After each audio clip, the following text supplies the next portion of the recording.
Live from Fargo and serving you on TV, online, and on the go. This is Valley News Live at 6. Candidates had their say. Now it's time for the voters. Election 2016 coverage continues here on Valley News Live. Good evening, everyone. Thank you for joining us. Hope you had a chance to vote. If you didn't, you still have a couple of hours to do so. The latest word from local polling locations is that activity has picked up with people heading home from work. That's no surprise. At last word from the Cass County Auditor's Office, 58,000 people have already voted today. North Dakota's Secretary of State reports no specific numbers, but are describing turnout so far as steady to busy. Once again, most polls close at 8 tonight. The Valley News team is reporting at 4 different locations in the FM area alone, covering the big local races. We'll have reaction from Republicans and Democrats throughout the evening and look for live reports from out east, way out east, to watch parties for Donald Trump and Hillary Clinton. North Dakota's Republican candidate for governor is among those who got out early today to vote. No special treatment, though, for Doug Burgum at his precinct at the downtown Fargo Library. It was quite busy there, so he had to wait in line like many of you. Burgum is running against Democratic State Representative Marvin Nelson of Rolla and Fargo businessman Marty Riskey, who's running on the Libertarian ticket. We mentioned our plans for tonight's coverage. We have team coverage for you. In fact, Valley News team's Ashley Bishop is covering the Cass County Republicans race and the governor's race. Let's go live to her right now for the latest. Ashley, what can you tell us?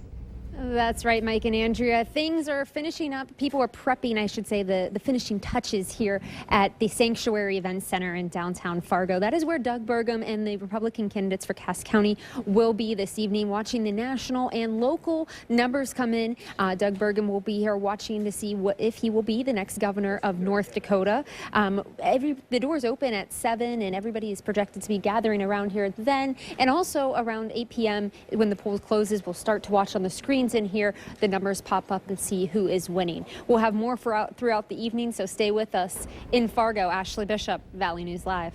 Thank you so much, Ashley. All right, let's head out to the Cass County Democrats watch party. That's located at the Radisson Hotel in downtown Fargo. And that's where we find Valley News team's Bradford Eric. Bradford, how's it going there? Hey, Mike and Andrea. There's no one here yet, just a few representatives of the Cass County Democratic Party. I talked to them a short time ago. They tell me they're excited, starting to look at some of the exit polls and numbers coming from the East Coast as it relates to the office of the president. Here in Fargo, we're going to keep a close eye on the race for the state treasurer, as Tim Mathern is running for that position. Also, there are 4 legislative districts, Districts 16, 22, 44, and 46, that the Democrats are aggressively campaigning in. They're going to be battling Doug Burgum, Republican candidate for governor, however, as he's dumped over $100,000 into the Republican campaigns for those same legislative seats. If anything develops here at the Radisson in downtown Fargo with the Democratic Party, we'll be sure to bring it to you. Mike, all right. Andrea. Thanks, Bradford. And remember to stick with Valley News Live for updates for anything that's happening regarding North Dakota candidates. And in North Dakota, you're not just electing politicians today. Several measures are on the ballot. North Dakotans are among voters in many states deciding whether to legalize both medical or recreational marijuana. North Dakota is voting on medicinal marijuana. North Dakotans will also be voting on measures that would expand the rights of crime victims, increase the tax on tobacco products, issue residency requirements for state legislators, and decide how money can be spent from a special fund set up for public schools. Heading east of the Red River over in Clay County, a number of longtime Minnesota incumbents are meeting. Colin Peterson, Paul Marquardt, Ben Lean, and Kent Eakin.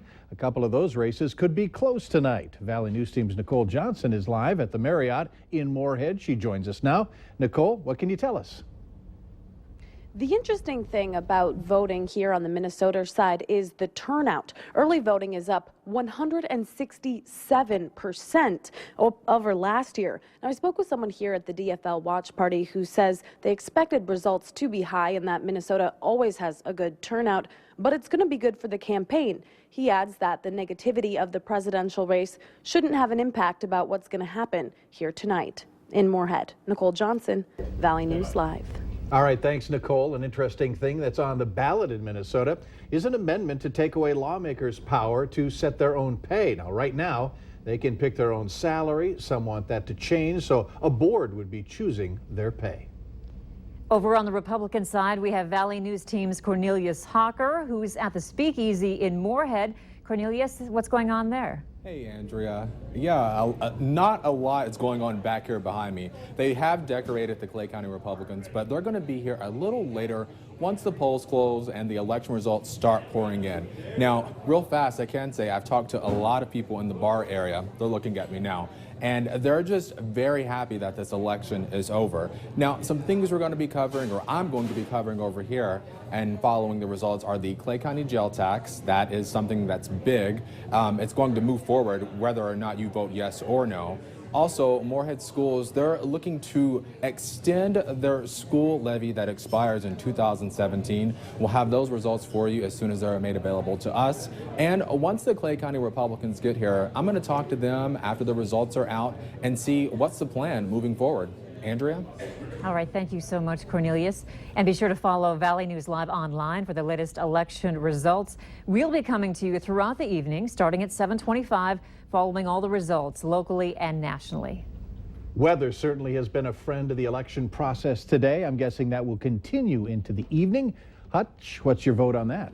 Well, all the votes are being tallied up right now, and everybody that I've heard from has said that the weather's been quite dandy. Just a few high clouds over the valley. Temperatures have fallen out of the 50s and into the 40s for most of us, but nothing we can't handle for this time of the year. Fargo's planner mid-40s through the evening, then dropping into the low 40s. Decreasing wind in Fergus Falls, low 40s, and by bedtime upper 30s, and low 40s in Grand Forks as you close out your voting activities tonight in the Northern Valley. Coming up, we'll talk about how long this mild November weather sticks around. We'll tell you about when we may have a chance for some flaky weather in the forecast. Details in a few minutes. All right, thanks, Hutch. The state of North Dakota is now suing the Obama administration over rules that would require doctors to perform gender transition procedures on people, including children, even when it's against the doctor's beliefs and could result in significant medical harm. The state joined several hospitals in that lawsuit. The plaintiffs state the regulation violates several acts and even the U.S. Constitution. The complaint filed in North Dakota Federal District Court states the mandate from the Department of Health and Human Services would also require nearly all private insurance companies and employers to cover gender transition procedures. HHS has redefined the word sex to include an individual's internal sense of gender, which may be different from a person's sex at birth. A history of domestic violence has apparently led to the murder of a woman in Wadena, Minnesota, and left 3 children without a mother. 27-year-old Margaret St. Marie is dead, and her husband, Antonio St. Marie, faces the probable charge of murder. He remains hospitalized following a chase and crash. Margaret was shot dead in the couple's apartment at 310 Bryant Avenue. Antonio fled the scene and was chased by police until he crashed his van into another vehicle west of town and was captured. Last week, Antonio was charged with felony domestic assault and was already on probation for another conviction back in 2012. Neighbors told Valley News Live they weren't aware of any long-running marital problems. Were they having problems with their marriage? Or? No, everything seemed pretty normal. Any idea what happened? I'm not really sure. Okay. You know as much as I do. Okay. Yeah, we didn't hang out with them every day. We hadn't really seen them in since Halloween, and then this happened. Antonio was under a court order stemming from last week's charge to have no contact with his wife. Authorities have not released the name or the condition of the other driver that was hit. Police are looking for a missing teenager who they say is endangered. 15-year-old Alicia Mitzel was last seen in West Fargo October 25th. She's 5'4", 120 pounds, with brown eyes and dark brown hair. If you have any information on her location, contact West Fargo Police. A 12-year-old boy is being treated after 4 injuries after he was hit by a car while riding his bike this morning. It happened just before 8 at the intersection of 20th Street and 32nd Avenue South in Grand Forks. Police say the boy was in the crosswalk when he was hit and wasn't seen by the driver. No word on the extent of his injuries. We already have some results from voting today. Later on Valley News Live at 6, find out who students at a local elementary favor for president. And the numbers and weather are in. We hit 57 degrees in Fargo today, Grand Forks 58, and the weather in the future looks great as well. Details in your forecast are coming up next.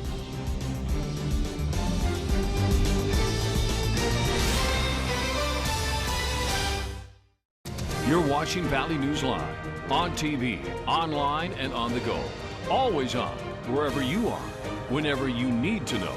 Valley News Live.